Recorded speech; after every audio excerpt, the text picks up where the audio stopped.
السلام علیکم ورحمۃ اللہ وبرکاتہ۔ ناظرین، استقبال ہے فکر خبر اسٹوڈیو میں رضوان احمد ندوی ملکی اور عالمی اہم اور خاص خبروں کے ساتھ۔ تو ناظرین، بڑھتے خبروں کی تفصیلات کی طرف۔ اسرائیلی قابض فوج بربریت، درندگی اور ظلم کی نئی داستانیں رقم کر رہی ہے۔ ایک پوری قوم کو بھوک، پیاس اور بمباری کے ذریعے صفحہ ہستی سے مٹانے کی کوشش جاری ہے۔ رفح ہو، خان یونس ہو یا نٹزرم کوریڈور ہو، ہر سمت سے معصوم فلسطینیوں پر گولیاں برسائی جا رہی ہیں۔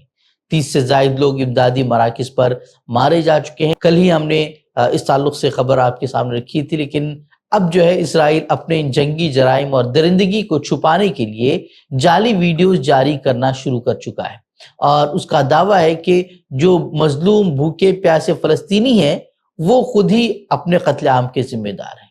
حالانکہ جو کچھ ہوا وہاں پہ وہ دنیا نے اپنی آنکھوں سے دیکھ لیا ہے، اور وہاں کی ویڈیوز بھی جو ہے وہ سوشل میڈیا پر تمام جگہوں پر جو ہے وائرل ہو رہی ہیں، اور جو اسرائیل کی کوشش ہے کہ وہ دنیا کی آنکھوں میں دھول جھونک دے وہ اس میں ناکام ہو چکا ہے۔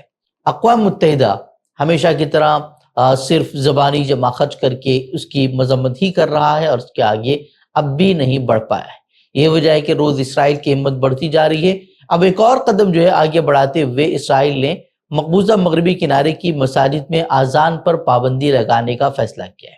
حماس نے اس کی شدید مذمت کی ہے اور اس فیصلے کو مذہبی جنگ چھیڑنے کی کوشش قرار دیا ہے۔ دوسری طرف جنگ بندی کی کوششوں کا سلسلہ بھی جو ہے وہ جاری ہے۔ قطر، مصر کے ساتھ اب ترکی بھی جو ہے اپنا کردار اس میں ادا کر رہا ہے۔ تو ترکی کے وزیر داخلہ اور حماس رہنما خلیل الحیہ کے درمیان گزشتہ روز ملاقات بھی ہوئی ہے، جس میں جنگ بندی، قابض فوج کا انخلا اور فوری انسانی امداد کی فراہمی پر جو ہے زور دیا گیا ہے۔ وہیں قطر اور مصر بھی جو ہے اس ظالمانہ جنگ کو روکنے کے لیے مسلسل مذاکراتی کوششوں میں مصروف ہے۔ عالمی برادری اس سلسلے میں کیا کر رہی ہے، اس تعلق سے بھی آپ کے سامنے باتیں رکھیں گے۔ جرمن چانسلر نے اسرائیلی وزیر اعظم کو فون کر کے فوری امداد کی راہ کھولنے اور شہریوں کی زندگی بچانے کا مطالبہ کیا ہے۔ ادھر چلی کے صدر نے اسرائیل کے خلاف تجارتی پابندیوں اور اسلحہ بندش کے لیے قانون سازی کا اعلان کیا ہے۔ اور انسانی ضمیر کو جگانے کے لیے بین الاقوامی غیر سرکاری تنظیم فریڈم فلوٹیلا کولیشن نے امدادی سامان سے بھری کشتی کو اٹلی کے ساحل سے روانہ کر دیا ہے، جو کہ غزہ کا محاصرہ توڑنے اور امداد پہنچانے کی کوشش کر رہی ہے۔ اس قافلے میں معروف سویڈش ماحولیاتی کارکن گریٹا تھنبرگ، آئرش اداکار اور فرینکو فلسطینی یورپی پارلیمنٹ کے رکن ریما حسن بھی شامل ہیں۔ وہی روانگی سے قبل گریٹا تھنبرگ نے کہا کہ جب ہم کوشش کرنا چھوڑ دیتے ہیں تو ہم اپنی انسانیت کھو بیٹھتے ہیں۔ یہ مشن چاہے جتنا بھی خطرناک ہو، لیکن خاموشی اس سے کہیں زیادہ خطرناک ہے۔ فریڈم فلوٹیلا نے اعلان کیا ہے کہ ان کی یہ کارروائی خیرات نہیں ہے، بلکہ ایک سیاسی احتجاج ہے جو کہ اسرائیلی ناکہ بندی اور جنگی جرائم کو عالمی ضمیر کے سامنے بے نقاب کرنے کے لیے۔ یہ تھی مختصر خبریں غزہ کے تعلق سے۔ اب بڑھتے ہیں ملک کی خبروں کی طرف۔ اتر پردیش میں ایک بار پھر مدارس کو نشانہ بنایا جا رہا ہے۔ مختلف علاقوں میں مدارس کو نوٹس دیے جا رہے ہیں، کچھ کو بند بھی کیا جا چکا ہے۔ جمعیت علماء ہند کے صدر مولانا ارشد مدنی نے اس سلسلے میں حکومتوں کو سخت تنقید کا نشانہ بنایا ہے۔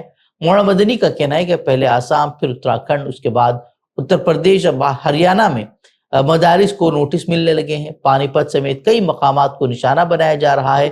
انہوں نے کہا کہ جو لوگ یہ سمجھتے ہیں کہ مدارس صرف کتابیں پڑھانے کا نام ہے، وہ بہت بڑی غلط فہمی کا شکار ہیں۔ مدارس کی جڑیں اس ملک کی تاریخ میں بہت گہری ہیں۔ مولانا مدنی نے یاد دلایا کہ 1803 میں جب انگریزوں کے خلاف سب سے پہلے آواز بلند ہوئی تو وہ آواز انہی مدارس سے اٹھی تھی۔ ان کا کہنا ہے کہ جن مدارس پر آج بلڈوزر چلائے جا رہے ہیں، وہی مدارس کل ملک کی آزادی کی جنگ لڑ رہے تھے۔ اور انہوں نے موب لنچنگ کے معاملے پر بھی کھل کر بات کی اور کہا کہ کسی کو بھی قانون ہاتھ میں لینے کا اختیار نہیں ہے، اور انہوں نے صاف کہا کہ اس کی زد میں صرف مسلمان ہی نہیں بلکہ ہندو بھی آ رہے ہیں۔ کیا سوشل میڈیا پر کچھ بھی کہہ دینا اظہار رائے کی آزادی ہے؟ کیا فالوورز بڑھانے کے چکر میں مذہبی جذبات کو ٹھیس پہنچانے کی اجازت دی جا سکتی ہے؟ کولکاتہ پولیس نے ان سوالات کا دو ٹوک جواب دیا ہے کہ نہیں۔ وہیں جب سے قانون کی ایک طالبہ کو گرفتار کیا گیا ہے، اس کے بعد سے سوشل میڈیا پر یہ خبر تیزی سے پھیلائی جا رہی تھی کہ ایک قانون کی طالبہ کو پاکستان کی مخالفت کرنے پر گرفتار کیا گیا ہے، لیکن کولکاتہ پولیس نے اس دعوے کو صاف طور پر جھوٹا، گمراہ کن اور شرارت پر مبنی قرار دیا ہے۔